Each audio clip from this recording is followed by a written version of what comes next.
Te doy la bienvenida a un nuevo video. Hablemos hoy de plugin de la gente de Nugent Audio. Me obsequiaron la licencia entonces de su plugin Paragon, el cual es un plugin de reverberación tipo convolutiva. De hecho, lo incluí en el video más reciente comparativo, en donde hablé de plugins de reverb convolutivas. Allí probamos un poquito Paragon en acción, aunque no entré a detalles de sus partes constitutivas qué función cumplían. Y esa es la razón de hacer de este video. Explicar un poquito entonces cómo está constituido y cómo sacar el máximo rédito del mismo en nuestros proyectos musicales.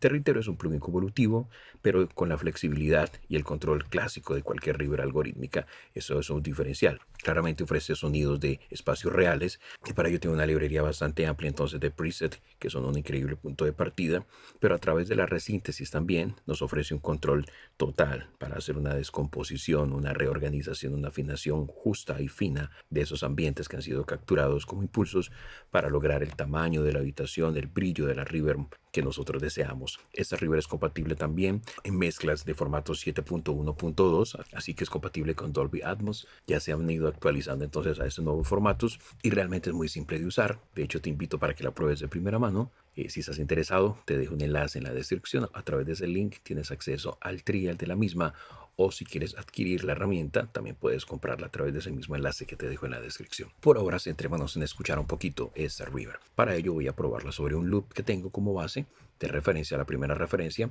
y voy a pasar preset simplemente. Ahí al vuelo quizás haga algunos ajustes aleatorios, específicamente baje el nivel de la intensidad de la reverb para escuchar la fuente sobre distintos niveles, tamaños de reverb, y posterior las explico partes constitutivas y la volvemos a probar sobre una línea vocal y sobre un instrumento melódico. Vamos a escalar su interfaz de usuario, parte inferior derecha. Si estás en un portátil, esto facilita visualizar controles y etiquetas, o si estás en una pantalla táctil, claramente es más fácil manipular los mismos con tus dedos también. Inicialmente escuchemos entonces esa belleza en acción. Voy a bypassarlo para que escuchemos el sonido que tengo de referencia, el sonido seco, y posterior activo el plugin y probamos entonces algunos presets y vamos entonces haciendo escucha rápida de los mismos, ¿ok?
Y acabas de tener una escucha previa de esta interesante herramienta. Tenemos entonces por acá, para jugar un poco con el tamaño, podemos contraer y quedarnos simplemente visualizando los controles como más importantes de la misma, o si quieres visualizar claramente los demás controles y la pantalla y el goniómetro, como puedes ver, y los demás elementos de modulación, distancia del micrófono, simplemente lo das en pantalla extendida.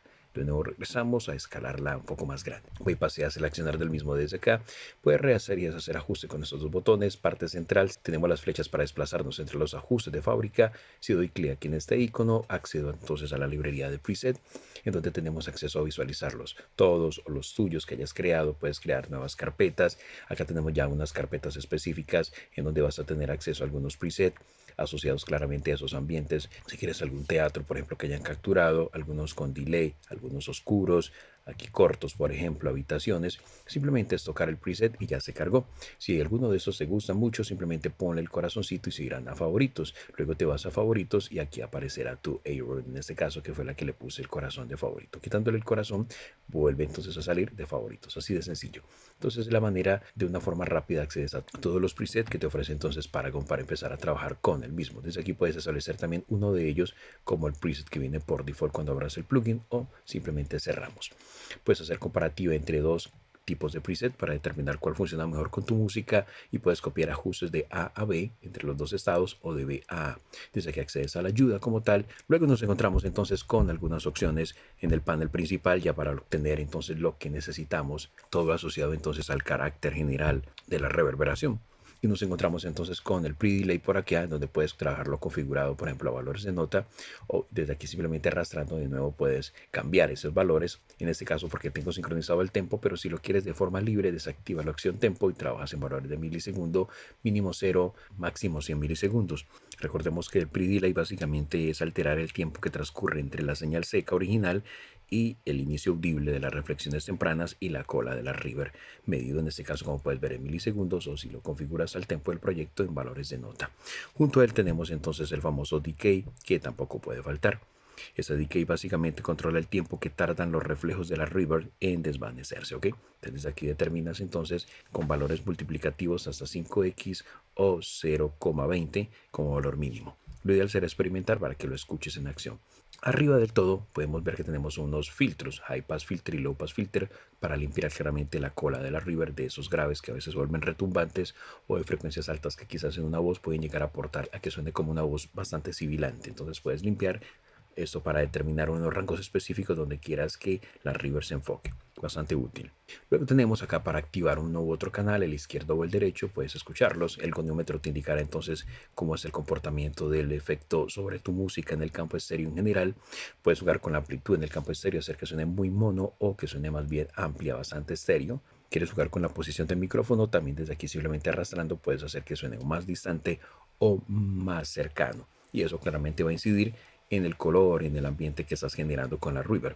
Puedes modular la misma simplemente habilitando entonces esa sección. Puedes configurar la velocidad de la modulación en valores de nota porque está sincronizado al tempo, pero si lo inhabilito puedes trabajarlo en valores de hertz simplemente moviendo este parámetro, o directamente el punto lo puedes mover desde acá, ¿ok? En el momento que manipulas el punto también estás jugando con la profundidad, es decir, la intensidad de la modulación, que puedes hacerlo directamente desde acá, y con la intensidad, que sería el control de mezcla que tenemos acá. Y tenemos enfrente entonces para jugar con el tamaño de la reverb para lograr percibir un ambiente mucho más pequeño, mucho más grande, y con el brillo. Eso es lo que agrega entonces como a la cola un poquito de ecualización, donde se realza un poco entonces el brillo a la cola para que no suene tan apagada y tan oscura. Y sobre ellos tenemos el crosstalk, que sería la diafonía. Recordemos que con eso hacemos que haya como un desplazamiento entre el canal izquierdo y derecho, logrando un efecto estéreo bastante particular. Entonces puedes hacer que suene más estéreo o menos estéreo el efecto de reverb. Parte inferior tenemos entonces el control de mezcla para procesamiento paralelo. Si estás utilizándola como un envío, déjalo al 100%. Si lo utilizas como inserción, pues ajustas la intensidad desde acá. Y el trim, que es para compensar ganancia básicamente, pero la ganancia de la señal procesada, de la señal húmeda, es decir, de la reverb. Entonces de aquí ajustas cuánta reverb quieres percibir. Desde acá tienes entonces para mutear el canal izquierdo o el canal derecho y visualizar el comportamiento del mismo. Estoy en este caso en la ventana principal, pero tenemos la ventana de impulsos, el Darkly. Entonces puedo visualizar acá, al Darkly aquí puedo visualizar el espectrograma, en donde vemos el comportamiento claramente del impulso con respecto al audio. Tenemos el eje de las frecuencias, el eje entonces de los tiempos en milisegundos. Podemos jugar con el nivel de complexity, y esa complejidad básicamente nos permite afectar la respuesta del impulso resintetizada a la hora de crear el ambiente de reverb, mientras que un valor más bien bajo da como un menor número de componentes que acelera claramente el recálculo para crear una reverb menos rica, menos densa. Lo ideal será experimentar. Luego tenemos para visualizar los modificadores, en donde podemos nosotros aplicar como procesos de ecualización básicamente al impulso para lograr personalizar el carácter de nuestra reverberación. Con un doble clic vas agregando, con la X vas eliminando. Desde acá cambias entonces el tipo de filtro. En este caso esta campana puede ser un Kelvin de altas frecuencias o de bajas. Eliges la frecuencia, eliges el Q ancho de banda, lo haces con el scroll también, y el valor en este caso de ganancia. Desde aquí puedes colocar más puntos, desde aquí puedes quitar ese punto, desplazarte entre los puntos que tengas activos, a elegir qué canal quieres aplicarlo, En este caso estoy aplicándolo en la escala de la amplitud, pero también podría irme a la escala del decay y hacer exactamente lo mismo modelándolo con puntos de ecualización. Bastante interesante, y desde aquí puedo resetear toda la configuración. Y desde esta sección podría hacer pruebas de sonido, simplemente coloco este modo loop y podría entonces, tengo aquí categorías como musicales o foley. Entonces podría escuchar el ambiente que tenga aquí, lo que haya configurado, en unos pasos, por ejemplo, o en cualquiera de los sonidos que tengo aquí como foley. En la música también tengo una guitarra y lo demás que ves allí listado. Simplemente le haría clic y escucharía entonces el ambiente y un previo, cómo sonaría para tener como una referencia bastante útil. Y desde aquí podría cambiar el modelo también claramente de la Reverb, como puedes ver, de los ambientes. Luego me voy a la pestaña de entrada y salida, los EO. Y esta ventana nos proporciona controles de ajuste y supervisión para todos los canales, y cada conjunto de canales también tiene controles, como puedes ver, de pre-delay, por ejemplo, de decay y de crosstalk. Entonces aquí tengo el canal izquierdo o el derecho, uno u otro puedo trabajarlo, visualizar niveles, activar si quiero visualizar la salida o la entrada. Desde acá simplemente juego entonces con los high pass filter por canal. Tengo aquí para ajustar el pre-delay, ajustado el tempo del proyecto de forma libre en milisegundos, ajustar el decay, el crosstalk, la diafonía de canales para la entrada o para la salida, y desde aquí puedo activar entonces la señal seca para el canal izquierdo o para el canal derecho. Así de sencillo. Y por último, la configuración general, en donde puedo, por ejemplo, configurar los colores, como puedes ver aquí de los canales izquierdo y derecho. Cuando divida los canales, el color principal de la interfaz, como quiero visualizar la señal seca, la señal húmeda, la amplitud, el decay, todo es asociado a código de colores. Por default, como viene, funciona bien, pero si quieres experimentar con tus colores favoritos, evidentemente puedes configurarlo. Cuando hagas pruebas de volumen, puedes usar el nivel de los LUT, por ejemplo, el pre-delay lo quieres medir en milisegundos o en samples, por ejemplo. Y tengo aquí el nodo principal y el nodo secundario, en donde este que está muteado puedo colocarlo en solo, y el modo principal pues está en solo, podría colocarlo en mute. Y eso es básicamente lo que tenemos en términos generales dentro de Paragon de Nugent Audio. Escuchémoslo un poco más, en este caso sobre una línea de banjo, posterior lo escuchamos sobre una línea vocal para que escuchemos el potencial y la flexibilidad, cómo podemos utilizarla en distintas fuentes de audio, que puede sernos muy útil entonces para lograr ambientes muy particulares. Voy a ir pasando preset y haciendo ajustes aleatorios sobre el vuelo sobre la línea de banjo para que escuchemos entonces cómo podemos obtener un ambiente bastante particular sobre la misma, y posterior sobre una parte vocal.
Every day of my life I want to live for you and fight the battle of faith. With your help I will win. Every day of my life I want to live for you and fight the battle of faith. With your help I will win. Every day of my life I want to live for you and fight the battle of faith. With your help I will win. Every day of my life I want to live for you and fight the battle of faith. With your help I will win. Every day of my life I want to live for you and fight the battle of faith. With your help I will win. Every day of my life I want to live for you and fight the battle of faith. With your help I will win. Y esa es una escucha rápida entonces a esta interesantísima herramienta de la gente de Nugent Audio, su plugin de Reverb convolutiva Paragon. Puedes probarlo de primera mano o hacerte con ese plugin a través del enlace que te dejo en la descripción. Yo con esto cierro, esperando que la información compartida en alguna medida te haya sido de utilidad. Si así lo fue, hombre, demuéstralo con un gran like, comenta el vídeo, compártelo, suscríbete al canal si aún no lo estás y mantente aquí conectado. ¿Quieres apoyar el canal? Hay un enlace a PayPal en la descripción y un botón de gracias. Y nos veremos próximamente en una nueva revisión. Hasta muy pero muy pronto, y bendiciones para vos.